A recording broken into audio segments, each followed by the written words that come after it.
ശംസിഹായിക്ക് സ്തുതിയായിരിക്കട്ടെ. വിശുദ്ധ ലൂക്കാ അറിയിച്ച സുവിശേഷത്തിലെ 11-ാമത്തെ അധ്യായം 20 മുതൽ 25 വരെയുള്ള തിരുവചന ഭാഗമാണ് നാം ഇന്ന് ധ്യാന വിഷയമാക്കുന്നത്. ഇന്ന് പരിശുദ്ധ കർമ്മല മാതാവിൻ്റെ തിരുനാളാണ്.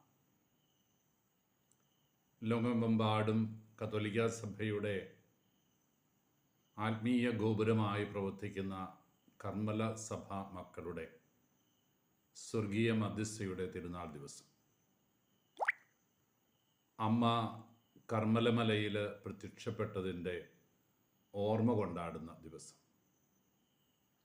അമ്മയെക്കുറിച്ച് ചിന്തിക്കുവാൻ തീർച്ചയായിട്ടും വചനഭാഗത്ത് നമുക്ക് വേറിട്ട വ്യത്യസ്തമായ ഒരുപാട് ചിന്തകളുണ്ടല്ലോ.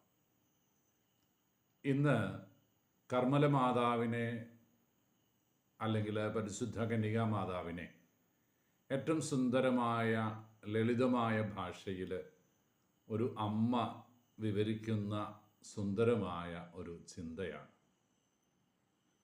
ഈശോ മനോഹരമായ ഒരു കഥ പറഞ്ഞു. ഒരുവനിൽ നിന്ന് അശുദ്ധാത്മാവ് പുറത്തു പോയി കഴിയുമ്പോൾ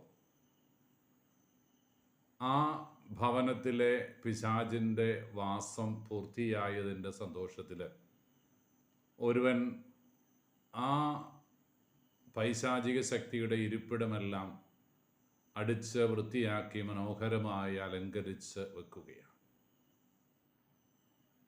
അവിടെ ഇറങ്ങിപ്പോയ ആത്മാവിന് പകരം ദൈവാത്മാവിനെ പ്രതിഷ്ഠിക്കാൻ ഒരുപക്ഷെ മറന്നുപോയ, നാളേക്ക് വേണ്ടി മാറ്റിവെച്ച ഒരുവൻ്റെ മനസ്സ്.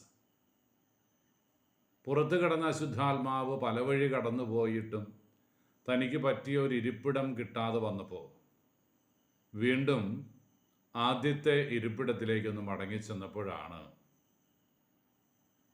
പൊട്ടും പൊടിയും മാറാലയുമെല്ലാം അടിച്ചു മാറ്റി മനോഹരമായ ഇരിപ്പിടമായി അതിനെ മാറ്റിയിരിക്കുന്നു. വചനം പറയുന്നു, അവൻ പുറത്തേക്ക് പോയി തന്നേക്കാൾ ദുഷ്ടരായ 7 ആത്മാക്കളെ കൂടെ കൂട്ടിക്കൊണ്ടുവന്ന് അവിടെ വാസമുറപ്പിച്ചു. അവൻ്റെ ഇപ്പോഴത്തെ സ്ഥിതി പഴയതിനേക്കാളും ദയനീയമായി. നമുക്കറിയാം, നമ്മളൊക്കെ സംഭവിക്കാൻ സാധ്യതയുള്ള ഒരു ദുരന്തമായത്. പിശാചിനെയും അവരുടെ ആഡംബരങ്ങളെയും എല്ലാം ഉപേക്ഷിക്കാനുള്ള തയ്യാറെടുപ്പ് നല്ലതാണ്. പക്ഷെ അവിടെ തമ്പുരാനെ കൊണ്ട് നിറയ്ക്കാൻ നമുക്ക് മറന്നുപോയാൽ പിന്നെ ഉണ്ടാകുന്ന ദുരന്തം ഒരുപാട് വലുതായിരിക്കുമെന്ന് ഈശോ പറഞ്ഞു വെക്കുകയാണ്. ഈ വചനത്തിൻ്റെ ചുവട് പിടിച്ചുകൊണ്ടാണ് ഈശോയെ ശ്രവിച്ചിരുന്ന അമ്മമാരിൽ ഒരുവള് നിഷ്കപടമായ ഒരു കമൻ്റ് പറയുക.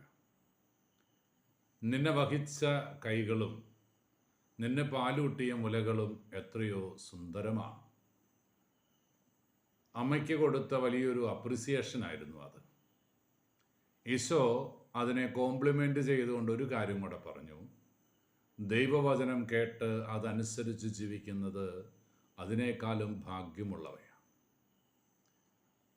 തൻ്റെ മാതൃത്വം മാതാവിൽ മാത്രം ആരോപിക്കാതെ വചനം കേൾക്കാനും അതനുസരിച്ച് ജീവിക്കാനും തയ്യാറായ എല്ലാവരെയും ആ കാറ്റഗറിയിൽ ചേർത്ത് വെക്കുകയായി ഈശോ. ഒപ്പം മാതാവിന് ഈശോ കൊടുക്കുന്ന വലിയൊരു അംഗീകാരമാണ്, എൻ്റെ അമ്മ എന്നെ വളർത്തുകയും മുലയൂട്ടുകയും മാത്രമല്ല ചെയ്തത്, വചനബദ്ധമായ ഒരു ജീവിതം അമ്മ നയിച്ചിരുന്നു എന്ന് പറയുകയും ചെയ്യുകയാണ്.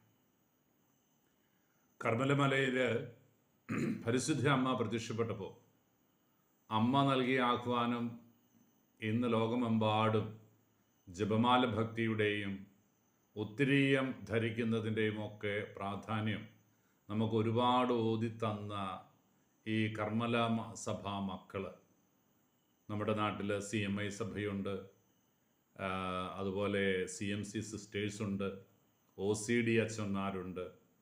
അങ്ങനെ നിരവധിയായ വൈദികരുടെയും സിസ്റ്റേഴ്സിൻ്റെയും ഒക്കെ ആത്മീയ ഭാവങ്ങൾ ചമയ്ക്കപ്പെടുന്നത് ഈ കർമ്മല മാതാവിൻ്റെ പുണ്യവഴികളിൽ നിന്നാണ്. ജപമാല ഭക്തിക്ക്, ഉത്തിരീയ ഭക്തിക്കൊക്കെ ഈ സന്യാസ സമൂഹങ്ങൾ നൽകുന്ന പ്രാധാന്യം ഏറെ ഗൗരവമുള്ളതാണ് എന്ന് തിരിച്ചറിയുമ്പോൾ നമ്മളെയും ഈ ദിവസം ഓർമ്മിപ്പിക്കുന്ന ഒരു വലിയ കാര്യം, ജപമണികൾ ഉരുവിട്ട് പ്രാർത്ഥിക്കാൻ നമ്മൾ മറന്നു പോകരുത് എന്ന്. കയ്യിൽ അമ്മയുടെ കൊന്തയെടുത്ത് പിടിച്ചുകൊണ്ട് ഉറക്കെ ജപമാല ചൊല്ലി പ്രാർത്ഥിക്കുന്നവരാകണം നമ്മൾ.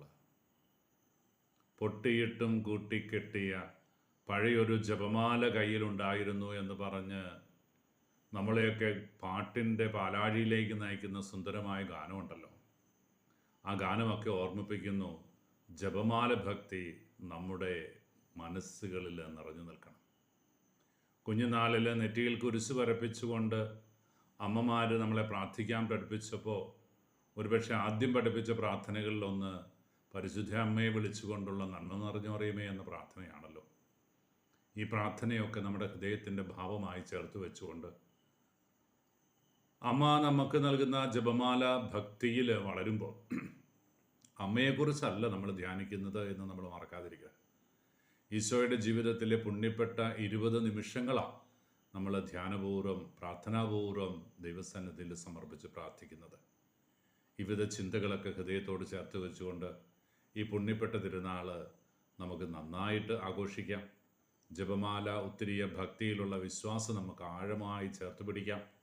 ഒപ്പം പരിശുദ്ധ അമ്മയോടൊത്ത് തമ്പുരാനിലേക്ക് നടക്കാൻ, എൻ്റെ തമ്പുരാനെ ചേർത്ത് പിടിക്കാൻ എൻ്റെ പരിശുദ്ധ അമ്മയെ എന്നെ സഹായിക്കണമേ എന്നുള്ള പ്രാർത്ഥന നിരന്തരം ദൈവസന്നിധിയിൽ നമുക്ക് ഉയർത്താം.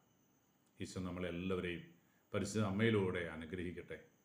കർത്താവ് സിഹായുടെ കൃപയും പിതാവായ ദൈവത്തിൻ്റെ സ്നേഹവും പരിശുദ്ധാരൂപിയുടെ സഹവാസവും നാം എല്ലാവരും കൂടി ഉണ്ടായിരിക്കട്ടെ, ഇപ്പോഴും എപ്പോഴും എന്നേ.